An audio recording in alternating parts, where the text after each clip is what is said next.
told myself I wasn't gonna cry.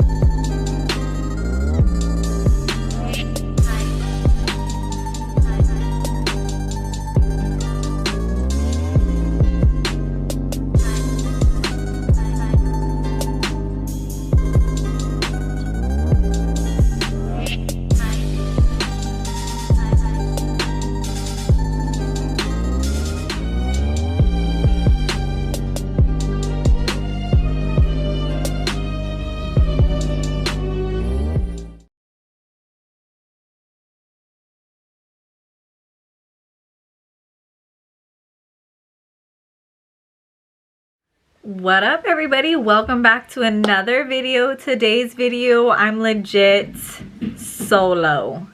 Today's video is more of a realistic story time, and it is going to be about domestic violence. So let me just warn you guys ahead of time, if this is a trigger for you, please exit the video now.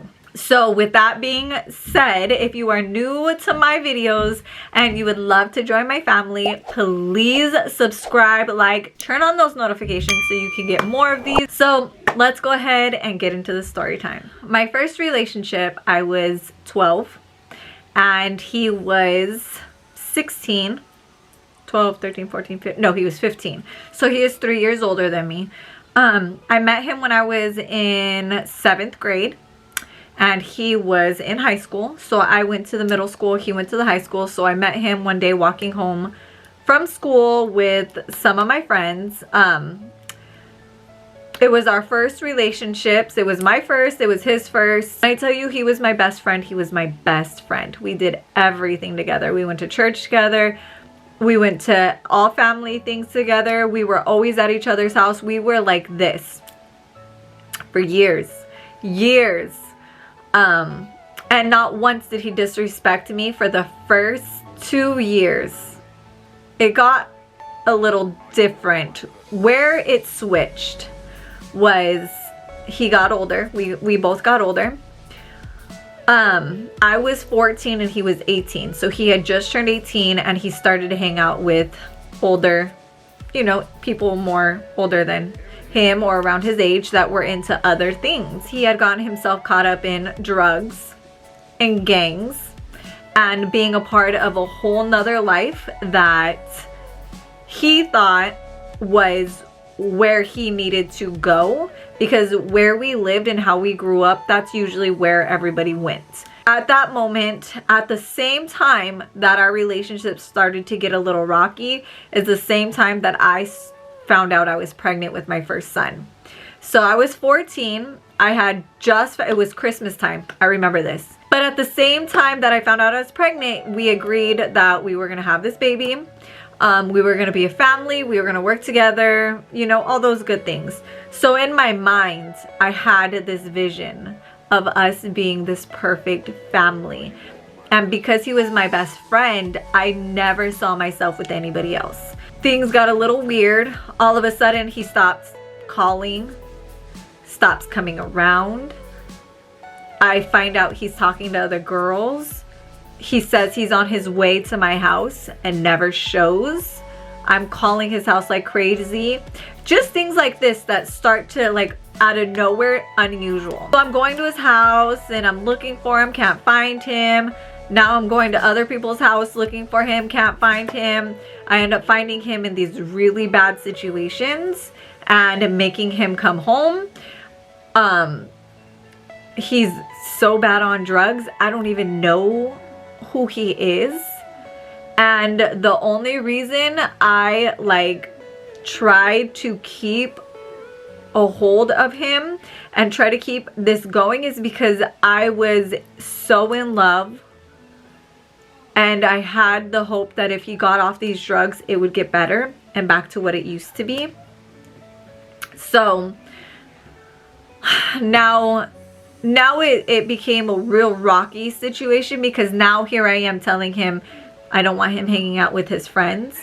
I don't want him going anywhere unless I know where he's going. I don't trust him at all. Not just because of girls, because now I'm scared he's gonna do drugs. It just got very, very negative. The relationship got very negative, and he was a very weak-minded person. So I'm pregnant, trying to tell him that we have to keep our family together. Like, we have to do this together. I can't do it alone. You know, I'm convincing him to stay with me. It got to the point where I'm telling him, you're not leaving. We're gonna do this together. I don't care what you say. And there's been plenty of times that he tried to, like, I don't want to be with you. I'm done, you know. And being young and stupid, I said no. I fought and fought and fought when I should have just let him go. And it got to the point where I, at this point, was already like 3 months pregnant, and I moved in with him because now I've convinced my family that I needed to move in with him because I needed our family to be together and we needed to learn how to be united. I move in with him, and it got to the point where he got so bad on drugs, things got physical, things got violent, things started to change. It went from him not wanting to be with me to now not wanting me to go anywhere, not wanting me to be around anybody, not wanting me to speak to anybody, not wanting me to even come out of my bedroom. It got so bad that the drugs got to him so bad, he got so paranoid that it became a light switch from a day to night out of nowhere. Like, one day I woke up and he's, now, who are you talking to? Who? You had a guy in my bed. Like, what? Like, it was crazy. It went from, I just saw him jump out of the window. Like, what? Like, really? It got weird. And then it got to the point now I got scared because I'm like, he's not okay in the head. He took the phones and disconnected them from the walls. He took any sign of communication from me. He had mind screwed me to think that if I left him, he was going to hurt me and my family. So the smartest thing for me to do is to just stay and suck it up. Let me tell you, when I say, guys, when your man is on drugs, I know the roller coaster of them telling you how much they love you, how much they want to get better, how much they're gonna get help, how much that it won't be like this anymore, they're gonna change. And then 2 to 3 days later, it goes back to the same thing. The roller coaster you're on is worse than any type of physical abuse. And I can say that hands down.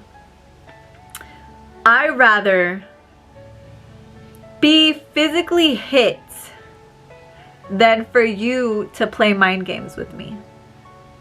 Because the mind games never go away. So when I tell you, if you know somebody that hasn't been in an abusive relationship and you don't understand why they act the way they act or why they do certain things that they do, it's because they are damaged, because they are so worried that the next person is going to do it to them. And it takes a strong person to love somebody like that and understand them when they have certain things about them that you feel are not normal. I have the I will never let anybody hurt me again attitude. And if you hurt me, then that's on you. There is no forgiveness, which is not healthy.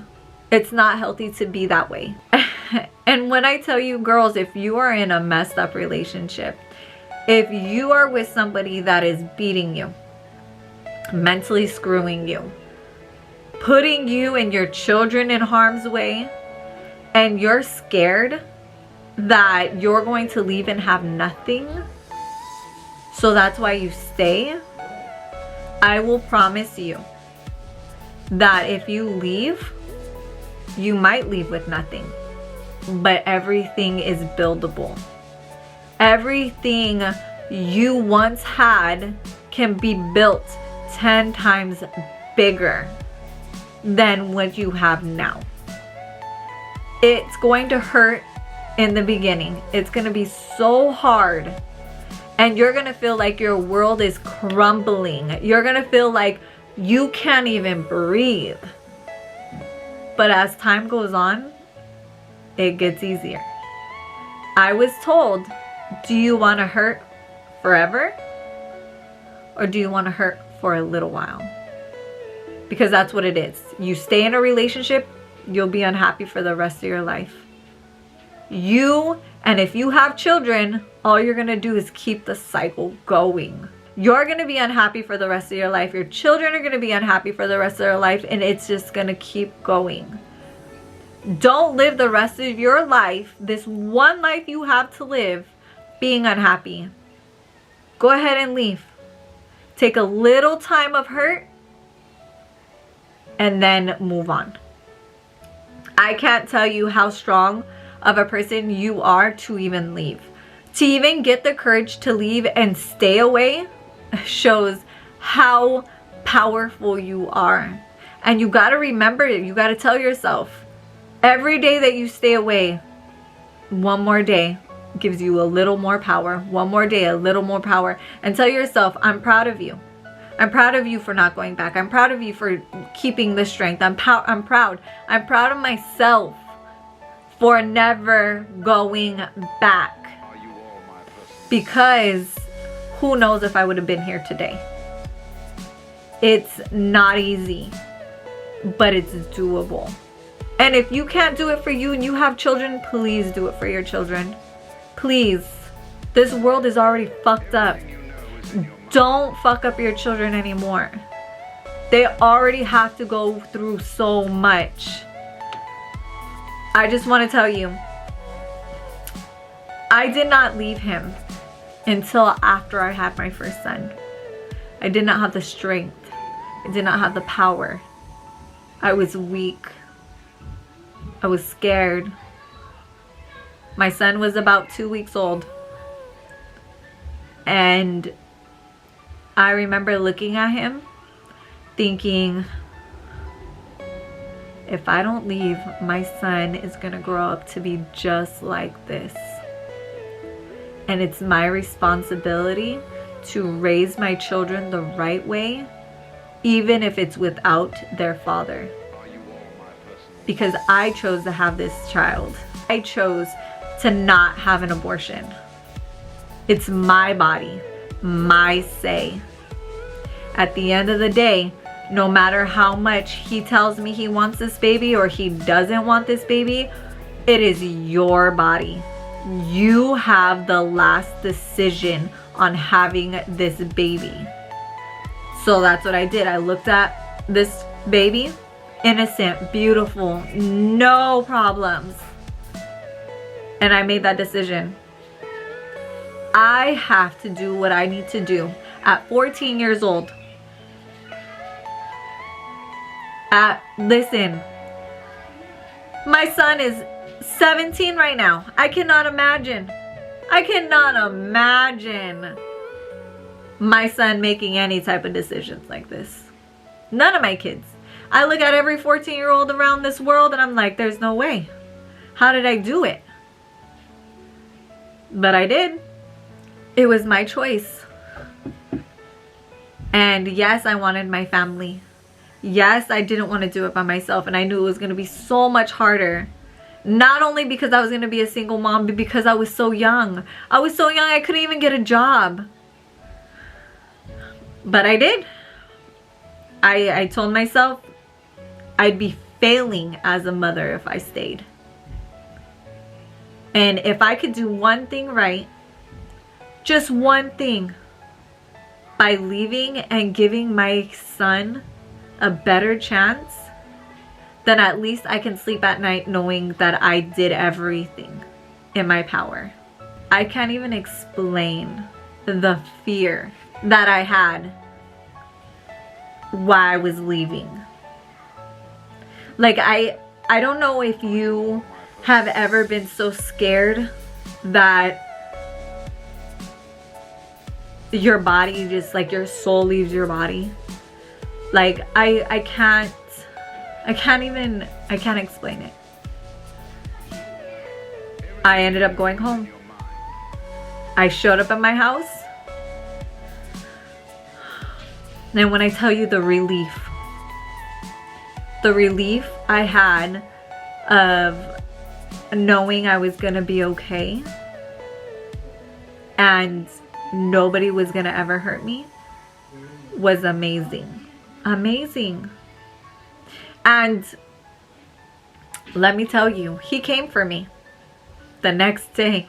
Showed up at my door. Not my door, showed up at my house, because we had a gated house and he wasn't gonna get through the gate. My uncle. I lived with my aunt, my grandma, my uncle. And my uncle went outside with his shotgun